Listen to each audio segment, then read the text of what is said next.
Welcome করছি সবাইকে রাফি ভাই আইসিটি এডুকেশনে। আজকে আমরা বাইনারি যোগ নিয়ে আলোচনা করব। আর আজকের ক্লাসটা দেখার পর জীবনে কোনোদিন তোমার আর বাইনারি যোগে কোনো ধরনের কোনো সমস্যা হবে না। তাহলে একটা মিনিট আমাকে সময় দাও, আমি তোমাকে একটু বুঝিয়ে দিই।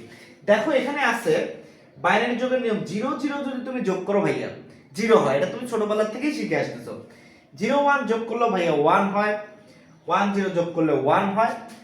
এখানে একটা তফাৎ হচ্ছে 2 1 যদি যোগ করি, মানে 1 যদি দুইটা হয়, সেই 2 1 যদি যোগ করে হয় 0, হাতে থাকে 1।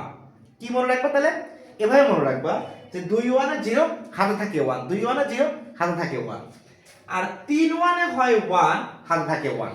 তাহলে বাইনারি যোগের নিয়ম হচ্ছে দুইটা 1 পেলে 2 1 এ 0 হাতে থাকে 1, আর 3 1 এ 1 হাতে থাকে 1। 2 1 এ 0 হাতে থাকে 1, 3 1 এ 1 হাতে থাকে 1।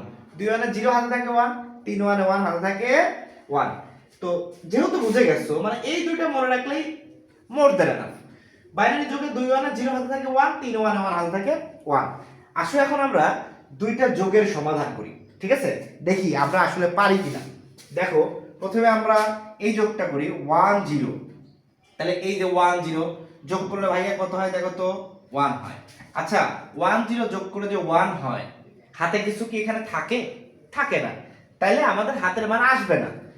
তাহলে যেহেতু হাতের মান নাই, তার মানে 1 0 যোগ করে 1, আমাদের ওখানে ওইটার কাজ শেষ। পরেরটা আসো, 0 উপরে আছে 1 নিচে আছে, 0 উপরে আছে 1 নিচে আছে, হয় কত? 1 না বাবা 1। দেখো তো 0 1 যোগ করে যে 1 হয়, এখানে কি হাতে কিছু আছে? নাই। আচ্ছা পরেরটাতে চলে আসো, 1 1, কয়টা 1 ভাইয়া? দুইটা 1। কয়টা 1? দুইটা 1। তাহলে আমি কিন্তু তোমাকে শিখাইছি, দেখো দুইটা 1 যদি পাওয়া যায়, তাহলে 2 1 এ কত বসাবো আমরা? 0। যেমন আমরা এভাবে করি না, 5 আর 5 ধরো 65, 5 আর 5 10 এর 0, হাতে আমার 1, ওই 1 6 সাথে যোগ হয় 7 হয়।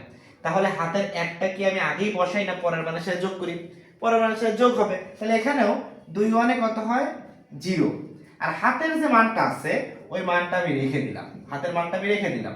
পরেরটাতে চলে আসো, 0 1 এ 1 হয়, তার মানে এই মানটুকের ভিতরে কয়টা 1 আছে? একটা 1। আর হাতের একটা 1, এই যে 2 1 এ যোগ করে 0, হাতে যে 1টা ছিল ওই 1টা এখানে এসে যোগ হলো। তাহলে এই একটা 1 আর হাতের একটা 1, টোটাল কয়টা 1 হলো?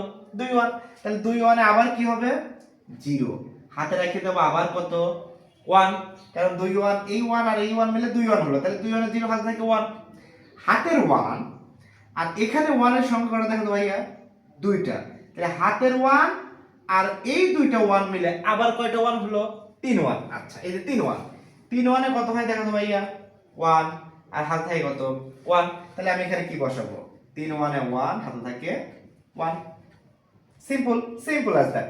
আচ্ছা এখন এখানে আসো, 0 1, 0 1 যোগ করলে তো ভাইয়া 1 হয়, এখানে হাতে কিছু নাই, আমাদের মাথা ঘামানোর দরকার নাই। 0 1 এ 1 হয়, হাতে কিছু নাই, দরকার নাই। 0 0 যোগ করলে কি হয় দেখো তো? 0 0 যোগ করলে কিন্তু ভাই 0ই হয়, হাতে কিছু আছে? নাই, কাজ শেষ। এখানে আসো, 1 1 কয়টা 1? ভাইয়া দুইটা 1। তাহলে 2 1 এ কত হয়? 2 1 এ কত হয়? 0। আর হাতে আমি 1 রেখে দেব। আচ্ছা হাতের 1 আর এখানে এসে কয়টা 1 পাওয়া যাচ্ছে দেখো তো? একটা। হাতের 1 আর এই 1, আবার কয় 1? আবার 2 1।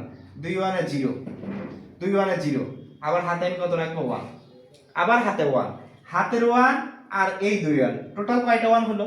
তিনটা 1। তাহলে 3 1 এ কত হয়? 1, হাতে থাকে 1। আশা করি তুমি এই দুইটা যোগ বোঝানোর পরে বাইনারি যোগে আর তোমার কোনো সমস্যা থাকার কথা না ভাইয়ারা। যদি থাকে আমাকে কমেন্টে জানাতে পারো, আমি নেক্সট ভিডিও দেব।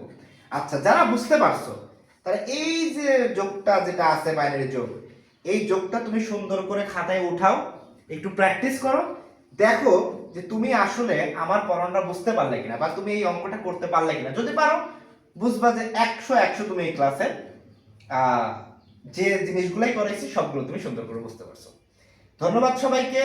আসসালামু আলাইকুম।